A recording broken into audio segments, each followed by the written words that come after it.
मुद्दे जे राज्य सरकारच्याकडनं महाराष्ट्रातल्या सकल मराठा बांधव भगिनींच्या पुढं आणि तसेच राज्यातल्या जनतेपुढं येणं आवश्यक आहे, गरजेचं आहे, त्याचाच या ठिकाणी उल्लेख आजच्या पत्रकार परिषदेमध्ये मी करणार आहे। सर्वप्रथम मला एक नम्रपणानं माननीय मनोज पाटील जरांगे साहेबांना विनंती करायची आहे की जेव्हा सुरुवातीला मराठा आरक्षणाच्या संदर्भामध्ये त्यांनी आंदोलनाची आणि उपोषणाची भूमिका घेतली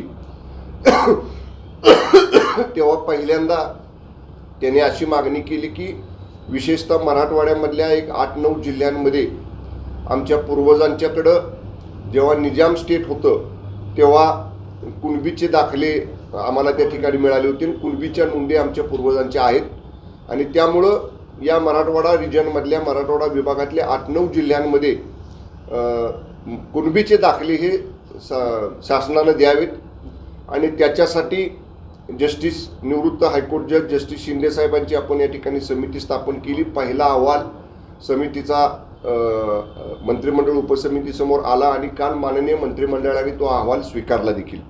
याच्यामध्ये काय आपण सांगितलेलं आहे, जी पहिली मागणी माननीय जरांगे पाटील साहेबांची होती की आमच्याकडं पूर्वी कुणबींच्या दाखले आहेत, नोंदी आहेत, त्याप्रमाणे आम्हाला द्या। 11,500 आपण साधारणतः 1.25 कोटी डॉक्युमेंट्स समितीनं तपासले आणि त्यातनं 13,500 11,500 हा पहिल्या दिवशीचा आकडा होता। नंतर काल कॅबिनेटला जे अपडेट झालं त्याच्यामध्ये 13,500 या ठिकाणी अशा पद्धतीच्या नोंदी सापडलेल्या आहेत आणि ज्यांच्या नोंदी आहेत, ज्यांचे पुरावे आहेत, त्यांना अशा प्रकारे कुणबी दाखले, कुणबीमध्ये असणाऱ्यांची ओबीसी दाखले कुणबी दाखले देण्याचा निर्णय शासनाने घेतला। ही पहिली मागणी जी होती माननीय जरांगे पाटील साहेबांची, ती राज्य सरकारनं सकारात्मकपणे कायद्याच्याच चौकटीत बसवून या ठिकाणी आपण तो निर्णय घेतला। आता भूमिका कुठली पुढे आली माननीय जरांगे पाटील साहेबांची की आता महाराष्ट्रातल्या सरसकट मराठ्यांना कुणबी दाखले द्या। ठीक आहे, आता ही मागणी त्यांची आली, याच्याबद्दल ठीक आहे, त्यांचं मत आहे, त्यांनी सरकारसमोर मांडावं। पण आता मराठ्यांना जे आरक्षण आपण देवेंद्र फडणवीस साहेब मुख्यमंत्री असताना 2019 साली दिलं त्याच्यामध्ये सगळ्या मराठ्यांना आरक्षणाचा लाभ होणार होता। पण ते आपण 1.5 वर्ष, सगळ्यांना आपल्याला माहिती आहे, महाराष्ट्रातल्या जनतेला माहिती आहे, 1.5 वर्ष आपण ते टिकवलं हायकोर्टमध्ये ते रिजेक्ट होऊ दिलं नाही। आपण आपली बाजू प्रखर्षानं मांडली, प्रभावीपणे मांडली, म्हणजे सगळ्या पुराव्यांसह मांडली। पण दुर्दैवानं जेव्हा हे सुप्रीम कोर्टमध्ये गेलं तेव्हा मी परत सांगेन, आजच्या पूर्वीच्या पत्रकार परिषदेमध्ये मी सांगितलं की माननीय सुप्रीम कोर्टासमोर ज्या गोष्टी यायला पाहिजे होत्या या आरक्षण टिकण्यासाठी त्या आल्या नाही, तर त्याला जबाबदार कोण? त्या वादात आम्हाला आत्ता पडायचं नाही। आम्ही त्याच्यावर केव्हाही चर्चा करायला तयार आहोत, शासन म्हणून, मंत्रिमंडळ उपसमिती म्हणून आम्ही केव्हाही त्याच्यावर चर्चा करू, पण आज ती वेळ नाही। मग आज कुठली वेळ आहे तर हे मराठा आरक्षण सगळ्या मराठ्यांना महाराष्ट्रातल्या जर मिळायचं असेल तर ते 19चा जो निर्णय 2019चा फडणवीस साहेब मुख्यमंत्री असताना जो झाला होता त्याच्यावर मोहर शिक्कामोर्तब हे सुप्रीम कोर्टाच्या क्युरेटिव्ह पिटिशनमध्ये शिक्कामोर्तब झालं पाहिजे। मग त्याच्यासाठी आपण 3 रिटायर्ड हायकोर्ट जज लोकांचं एक आम्हाला मार्गदर्शन करणारं ॲडवायझरी बोर्ड नियुक्त केलं। जस्टिस दिलीप भोसले साहेब आहेत, जस्टिस गायकवाड साहेब आहेत आणि जस्टिस संदीप शिंदे साहेब आहेत। आणि या तिन्ही रिटायर्ड हायकोर्ट जजना आपण विनंती केलेली आहे की आमचं क्युरेटिव्ह पिटिशन, ज्याच्यासाठी आता माननीय सुप्रीम कोर्टाने आपण क्युरेटिव्ह पिटिशन दाखल करताना म्हटलेलं आहे की आम्ही हे ऐकून घेऊ, म्हणजे दाखल करतानाच ते फेटाळलं गेलं असतं म्हणजे रुटीन बाबतीत, पण आपली बाजू आपण दाखल करताना जे त्याच्यामध्ये कंटेंट्स आहेत आपले ते कदाचित अवलोकन केल्यानंतर माननीय सुप्रीम कोर्टात असं मत पडलं की आम्ही हे ऐकून घेऊ।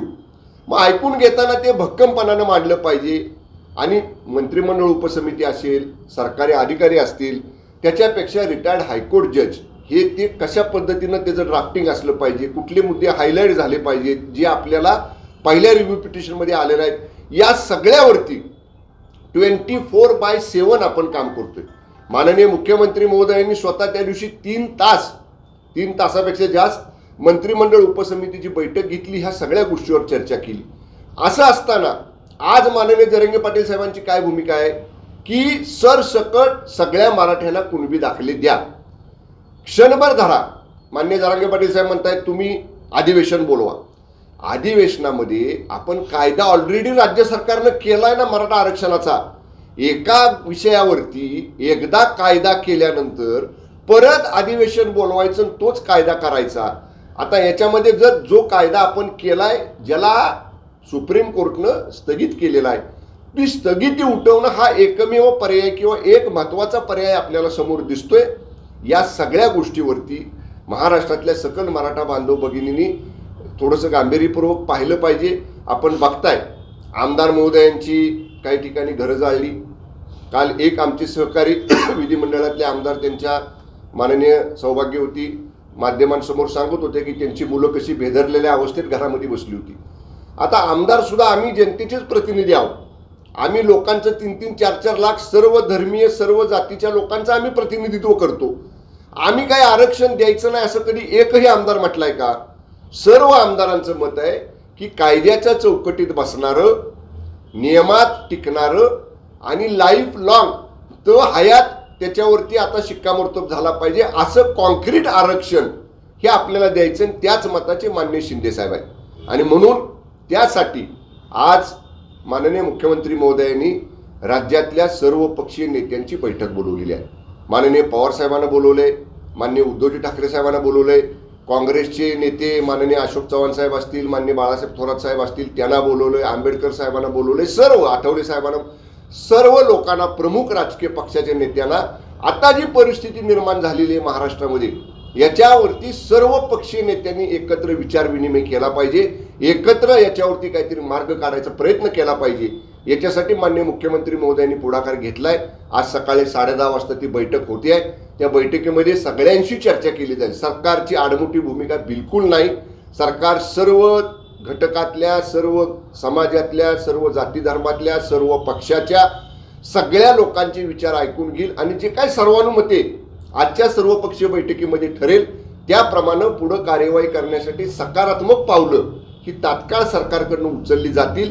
राज्यातल्या जनतेला माझी विनंती आहे, जाळपोळ, दगडफेक अशा पद्धतीनं सामान्य नागरिकांची गैरसोय होणार नाही, सामान्य नागरिक भरडला जाणार नाही. याच्यासाठी राज्य सरकारला सामंजस्यानं ही परिस्थिती हाताळण्यासाठी, शांतता अबाधित राखण्यासाठी महाराष्ट्रातल्या सकल मराठा बांधव भगिनींनी, सर्व जनतेने सहकार्य करावं एवढी विनंती आपल्या माध्यमातून मी राज्यातल्या जनतेला करतो. साहेब, तुम्ही आता म्हटला की सर्वपक्षीय नेत्यांची, विरोधी पक्षातल्या नेत्यांची बैठक सुद्धा आज बोलवलेली आहे. मग या बैठकीमध्ये तुम्ही चर्चा करणार आहात ती म्हणजे मराठा आरक्षणावर आणि मनोज जरांगेंची जी मागणी आहे की कुणबी दाखले मिळावेत आणि ओबीसी मधून आरक्षण सरसकट मिळावं, तर हे सरसकट मिळण्यासाठी चर्चा काय होईल का आणि यातनं पुढे मार्ग काय निघेल? नाही, आम्ही सगळ्याच विषयावरती चर्चा, आज डिटेल बैठक होणार आहे. म्हणजे आजच्याची राजकीय परिस्थिती, सरकारनं घेतलेले निर्णय, सरकार करत असणाऱ्या उपाययोजना याच्या बाबतीत मुद्देनिहाय, मुद्देसूद अगदी सर्व माहिती, सर्व अवगत सरकारच्या वतीनं सर्व राजकीय पक्षांना केलं जाईल. आपण जो प्रश्न विचारला की त्याच्यामध्ये जी सरसकट सगळ्या मराठ्यांना कुणबीचे दाखले द्या ही जी माननीय जरांगे पाटील साहेबांची मागणी आहे, याच्या बाबतीत पवार साहेबांनी सुद्धा त्यांचं मत व्यक्त केलं पाहिजे. माननीय उद्धव ठाकरे साहेबांनी सुद्धा त्यांचं मत व्यक्त केलं पाहिजे. काँग्रेसचे बाळासाहेब थोरात असतील, अशोक चव्हाण साहेब असतील, आंबेडकर साहेब असतील, आठवले साहेब असतील, आणखी नेते असतील.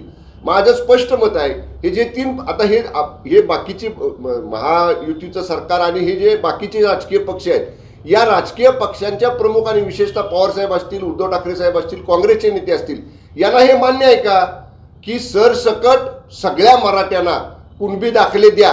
हे जर या सगळ्या प्रमुख राजकीय पक्षाच्या नेत्यांना जर मान्य असेल तर तिने आज भूमिका स्पष्ट करावी ना.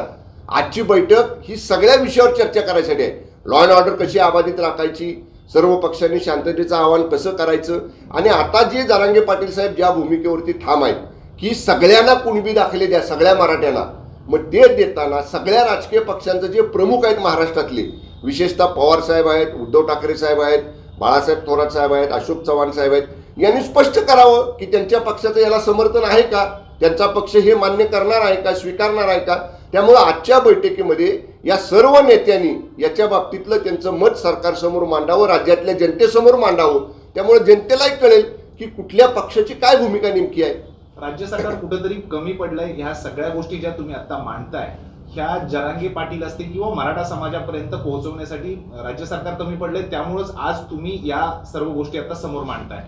साहेब, आम्ही पहिल्या दिवशीपासून माननीय जरांगे पाटील साहेबांच्या संपर्कात आहे. माननीय ज्येष्ठ मंत्री आमचे गिरीश महाजन साहेब जे पहिल्यापासून त्यांच्याशी डायलॉग ठेवून आहेत, त्यांच्याशी भेटत आहेत, ते सुद्धा फोनवर बोलले उपोषणाला बसण्यापूर्वी जरांगे पाटील साहेबांना की बाबा आपण उपोषण करू नका.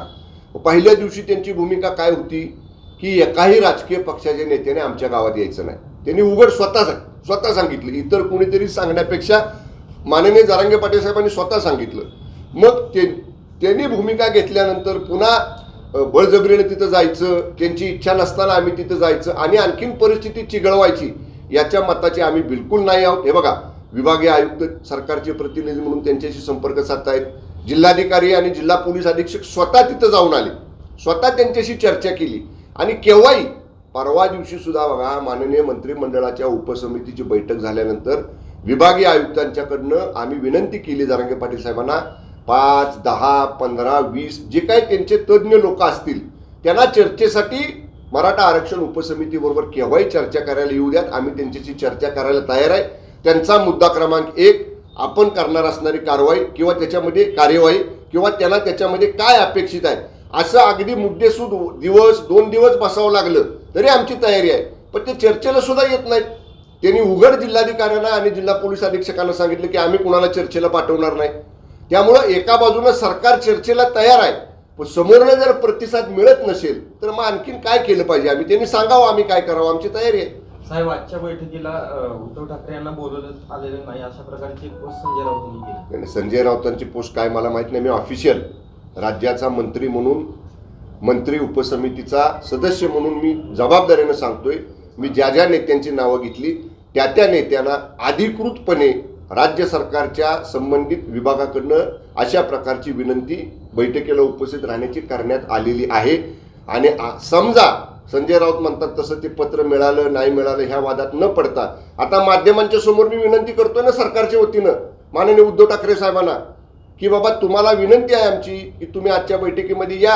आणि ते जर संजय राऊत म्हणत असतील नाही बोलवलं तर कशा पद्धतीनं आम्ही त्यांच्याशी मेल केलेला आहे किंवा पत्र दिलेलं आहे किंवा आमच्या अधिकाऱ्यांनी फोन केलेले आहेत याची माहिती आमच्या विभागाकडनं दिली जाईल महाराष्ट्राला.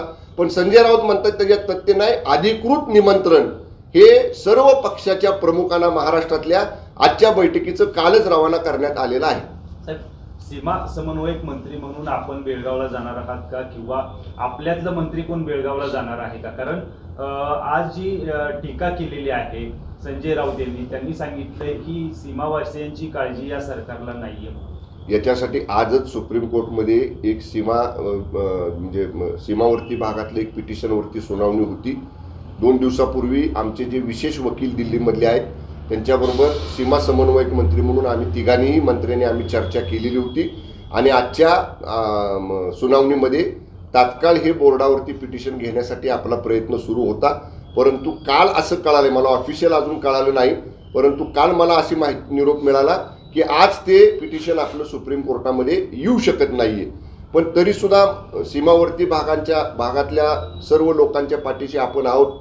एक स्वतंत्र मागं जसं आपण त्यांना विनंती केली होती की ज्या राज्यातल्या विशेषतः आरोग्याच्या योजना आहेत, दवाखान्यातली वैद्यकीय मदत असेल किंवा बाकीच्या काही गोष्टी असतील, याच्यासाठी आपण एक स्वतंत्र कक्ष हा कोल्हापूर जिल्ह्यातले जी बॉर्डरचे तालुके आहेत तिथं स्थापन करण्याची प्रक्रिया आपण सुरू केलेली आहे. माननीय मुख्यमंत्री महोदय त्याच्यासाठी सकारात्मक आहेत.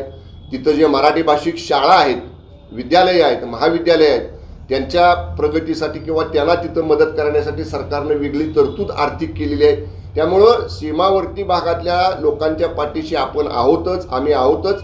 आणि जेव्हा जेव्हा गरज भासेल तेव्हा तेव्हा सीमावर्ती भागामध्ये समन्वयक मंत्री म्हणून आम्ही जाऊ. कर्नाटक सरकारनं किती बंदी आदेश काढले, कारण मला काल अशी माहिती मिळाली की आम्ही 3 मंत्री आहोत, चंद्रकांतदादा पाटील, माननीय चंद्रकांतदादा पाटील, मी आणि माननीय दीपक केसरकर आणि खासदार धैर्यशील माने साहेब, आम्हाला त्या ठिकाणी येण्याला मनाई केलेला आदेश त्यांच्या सरकारनं काढलेला आहे. त्याला त्यांचे किती आदेश काढू द्यात, पण मराठा बांधवांच्यासाठी केव्हाही तिथं जाण्याची आमची तयारी आहे. साहेब, आमदार संदीप क्षीरसागर यांचं घर पेटवण्यात आलं होतं, त्यांनी काय एक स्टेटमेंट दिलंय की हे जे घडलंय हे मराठा आंदोलन मी आतापर्यंत बघितलेले लाखोचे मोर्चे निघाले, कधी अशा घटना घडल्या नव्हत्या, हे काही समाजकंटकांकडून घडलंय, आमच्या इथल्या लोकांकडनं किंवा मराठा आंदोलकांकडनं घडलेलं नाही. योग्य वेळी पुराव्यानिशी मी या सगळ्या गोष्टी मांडणार आहे. अगदी मी मगाशी ज्याचा उल्लेख केला ना की आमची विधिमंडळातल्या एका सहकाऱ्यांच्या सौभाग्यवती पत्नीने उल्लेख केला, ते सौभाग्यवती क्षीरसागर ताईंचंच काल मी स्टेटमेंट ऐकलं. त्या सांगत होते की आमची मुलं कशी भेदरलेल्या अवस्थेत घरामध्ये बसली होती. आणि बघा, आपण सगळ्यांनी मराठा आंदोलन गेल्या 2 वर्षापूर्वीचं बघितलेलं, लाखोचे मोर्चे आपण काढले, 58 मोर्चे राज्यामध्ये निघाले, साधा दगड नाही, टाचणी सुद्धा कुठं पडली नाही. मग आता हे का होतंय? आता याच्यामध्ये काल आम्ही माननीय मुख्यमंत्री महोदयांना, उपमुख्यमंत्री महोदयांनी विनंती केलेली आहे की अँटी सोशल एलिमेंट्स याच्यामध्ये कोण शिरलेत का, किंवा याचा राजकीय फायदा उठवायचा प्रयत्न कोण करतंय का, याच्या बाबतीत राज्य गुप्तचर यंत्रणेनं अलर्ट काम केलं पाहिजे. राज्याच्या पोलीस महासंचालकांनी तसे आदेश, कडक आदेश सगळ्या एसपीना, सगळ्या कलेक्टरना दिले पाहिजेत, कारण कुणीतरी राजकीय व्यक्ती त्याच्यामध्ये शिरतंय. काल बघा, आपण एक जर स्टेटमेंट पाहिलं तर माननीय गृहमंत्री देवेंद्रजी फडणवीस साहेबांनी जबाबदारीने सांगितलेलं आहे की ज्या व्हिडिओ क्लिप्स दगडफेक करताना, जाळपोळ करताना, हाणमार करताना समोर आलेल्या आहेत, त्याच्यातल्या काही व्यक्ती आम्ही आयडेंटिफाय केलेल्या आहेत आणि लवकरच त्या कोण आहेत, त्यांचा कोणाशी संबंध आहे, हे गृह मंत्रालयाच्याकडनं आम्ही योग्य वेळ आल्यानंतर ते उघड करणार आहे. त्यामुळं आता माझी जरांगे पाटील साहेबांना हात जोडून विनंती आहे की 2-3 दिवस झाले जरांगे पाटील साहेब सांगतात जाळपोळ करू नका, दगड मारू नका, हिंसाचार करू नका, पण जे जरांगे पाटील साहेब म्हणतात की लाखो मराठे हे माझ्या शब्दाबाहेर नाहीत, मग हे असं न ऐकणारं कोण आहे जे जरांगे पाटील साहेब विनंती करून सुद्धा त्यांचं ऐकत नाहीत? त्यामुळं माझी जरांगे पाटील साहेबांना विनंती आहे की आता हे चिघळण्याच्या अगोदर, अनेक लोकांना ह्याची धग पोचण्याच्या अगोदर हे आंदोलन आपण स्थगित केलं पाहिजे. सरकारबरोबर चर्चा केली पाहिजे. सरकार सकारात्मक आहे, सरकार एकदम 24/7 याच्यामध्ये काम करते. आणि एकच मी जाता जाता सांगेन, माननीय मुख्यमंत्री एकनाथजी शिंदे साहेबांचं काम महाराष्ट्र गेली 25-30 वर्ष ओळखतोय. ज्या राज्याचे प्रमुख पदावर बसलेल्या माननीय शिंदे साहेबांनी छत्रपती शिवाजी महाराजांच्या चरणांची शपथ घेऊन सांगितलेलं आहे, हा एकनाथ शिंदे मराठा समाजाला कायमस्वरूपी टिकणारं आरक्षण देणार म्हणजे देणारच. तर माननीय मुख्यमंत्री शिंदे साहेबांच्या वरती या राज्यातल्या सकल मराठा बांधव भगिनींनी विश्वास ठेवावा, थोडा कालावधी सरकारला द्यावा. निश्चितपणे मी जबाबदारीनं सांगतोय, जे काम आम्ही गेल्या 1-1.5 महिन्यामध्ये सुरू केलेलं आहे याच्यात आपल्याला यश सुप्रीम कोर्टाच्या केसमध्ये नक्की मिळेल, या दृष्टीनं आमचे सगळे प्रयत्न सुरू आहेत. ओके, हसन मुस्लिमांच्या गाडीची तोडफोड नाही तुम्ही आता हे थोडंसं विषय महत्वाचा आहे. तोडफोड झाली ही चुकीचंच आहे, कुणी तोडफोड कोणाची करू नये. मी मगाशीच म्हटलं, आम्ही आमदार सुद्धा सर्व समाजातल्या, सर्व घटकातल्या, सर्व जाती धर्मांच्या लोकांचं प्रतिनिधित्व करतो. आणि मी एक आमदार दाखवा ना कुणी की जो मराठा आरक्षणाच्या विरोधात बोललाय. आम्ही समर्थन करतोय, आम्ही त्याच्यासाठी प्रयत्न करतोय. आणि असं असताना नाहक आमदारांवरती अशा पद्धतीनं आक्षेप घ्यायचा किंवा आमदारांवरती अशा पद्धतीनं दगडफेक करायच्या, गाड्या फोडायच्या, माझी विनंती आहे राज्यातल्या सर्व लोकांना, सर्व जनतेला, आमदार सगळे मराठा आरक्षणाच्या बाजूचेच आहेत. त्यामुळे कृपया गैरसमज करू नका आणि अशा पद्धतीनं कायदा कुणी हातात घेऊ नका. Okay, thank you. एबीपी माझा, उघडा डोळे बघा नीट.